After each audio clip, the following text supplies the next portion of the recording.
E agora é hora de falar sobre um assunto que está preocupando os trabalhadores brasileiros: a proposta de reforma da Previdência. Confira mais informações na entrevista com o presidente do Proifes Federação.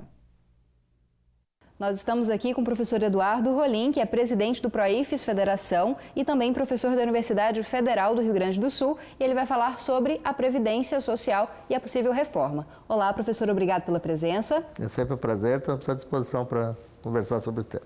Para começar, professor, como que a Previdência é financiada? E existe mesmo um rombo na Previdência? Na realidade, se a gente analisar o que diz a Constituição, não existe uma verba, uma rubrica de Previdência, existe de Seguridade Social. Na Seguridade Social está a Previdência, está a Assistência Social, está a Saúde. Então, como a Constituição determina que esta é a área que tem que ser financiada, ela determina também fontes de financiamento, que não incluem apenas as contribuições previdenciárias. E esse é o problema, o governo acaba contabilizando apenas o que entra e o que sai na Previdência, sem levar em conta as outras fontes de financiamento da Seguridade Social. Os estudos dos auditores fiscais da Receita, dos fiscais da Previdência, desculpe, eles, na sua associação, que é a Anfip, demonstram que, na realidade, existe um superávit dos recursos da Seguridade Social como um todo. O problema é que o governo prefere usar esses recursos que são superavitários para outros financiamentos que vêm, inclusive, em função da desvinculação das receitas da União, que retiram, na prática, dinheiro da Seguridade Social para financiar outras áreas, como principalmente pagamento de juros, etc. Então, na prática, se a gente for fazer apenas olhar o fluxo de caixa da Previdência, podemos até admitir, em função das mudanças etárias, em função de estarmos vivendo um momento de pouco emprego, portanto, diminui a arrecadação previdenciária, poderia-se até encontrar contabilmente um déficit, mas na prática, na realidade, seguindo aquilo que diz a Constituição, a Seguridade Social no Brasil ela é superavitária, ou seja, não existe isso. Existe uma vontade do governo de pegar esses recursos que tem que ser para financiar a aposentadoria das pessoas mais pobres, os programas sociais, para financiar outros projetos, principalmente o pagamento para o mercado financeiro.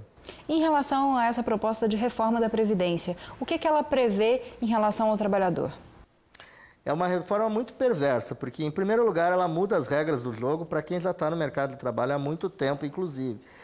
Pela primeira vez na história, temos uma reforma na Previdência que muda o cálculo da aposentadoria de alguém que já está trabalhando. Isso não aconteceu nas reformas anteriores, onde se mudou critérios, mas sempre para frente, preservando a vida das pessoas que já estavam. Essa reforma altera completamente, por exemplo, para homens que tenham menos de 50 anos, mesmo que eles tenham 20 anos de contribuição, eles acabam perdendo a aposentadoria da forma como eles tinham e passam a ter uma aposentadoria muito menor pela média.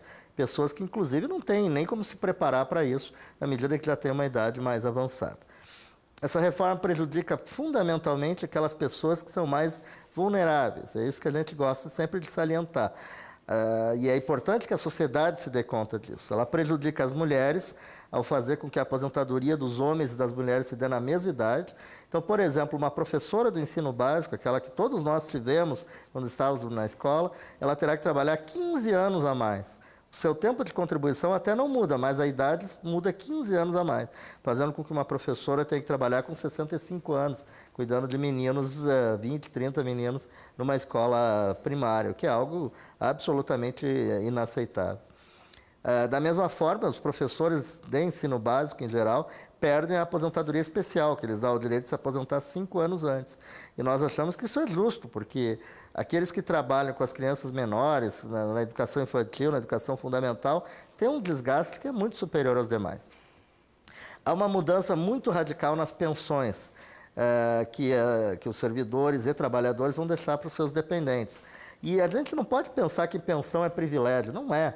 As pensões elas são uma forma de que as famílias se organizam, inclusive para permitir, por exemplo, que as esposas cuidem dos filhos, ou para garantir que uma renda continue subsistindo quando para a possibilidade de trabalhar das pessoas. E essa reforma faz com que as pensões diminuam para valores, inclusive, menores que o salário mínimo, porque ela tira da Constituição para as pensões a garantia de que o salário mínimo é o menor benefício previdenciário possível.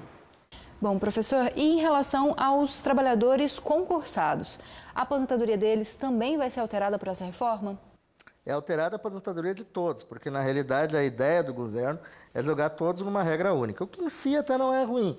O problema não é esse, o problema é que a reforma dos trabalhadores do serviço público ela já foi feita, porque muito se diz que os trabalhadores que trabalham no serviço público são privilegiados em relação aos demais. Mas não se considera, por exemplo, que eles pagam uma contribuição que é bem maior, e desde 2004, já fazem 13 anos, não existe mais a possibilidade de aposentadorias integrais no serviço público, que é um dogma que tem por aí, que as pessoas dizem, não, no serviço público eu me aposento com aposentadoria integral. Isso não é verdade mais desde 2004.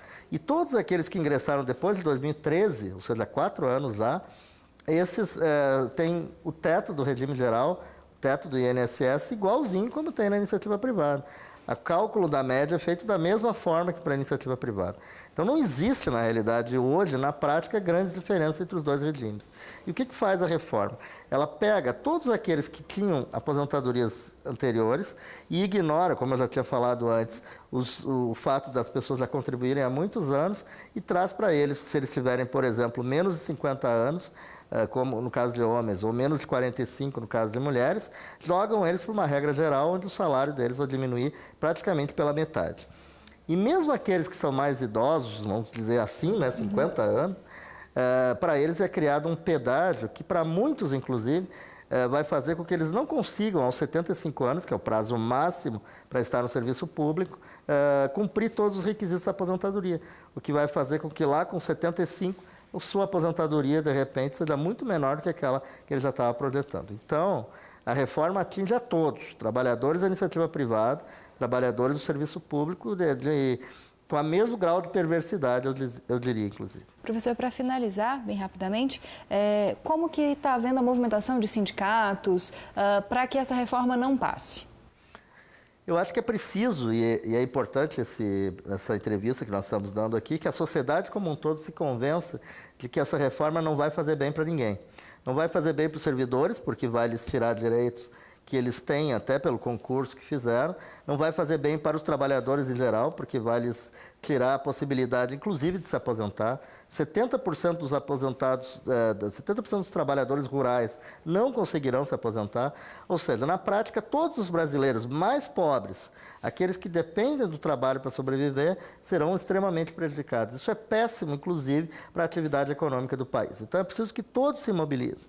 Nós, dos sindicatos, estamos, em primeiro lugar, tentando esclarecer as pessoas, tanto da nossa base como da sociedade em geral, e, obviamente, isso vai culminar com grandes manifestações nos estados onde os parlamentares vivem e também em Brasília, onde o Congresso Nacional vai votar, porque, afinal, é no Congresso que a gente tem que incidir. Mas o mais importante é isso, a população brasileira tem que entender que essa reforma não faz bem para o Brasil, vai fazer, na realidade, com que a gente permita que, na prática, o que aconteça é que grandes grupos privados se apropriem da previdência das pessoas. E isso é extremamente danoso para um país que pensa em crescer e sobreviver. Tá certo, professor. Muito obrigada pela sua presença, pelos esclarecimentos. Eu que agradeço, estou sempre à disposição. Obrigada.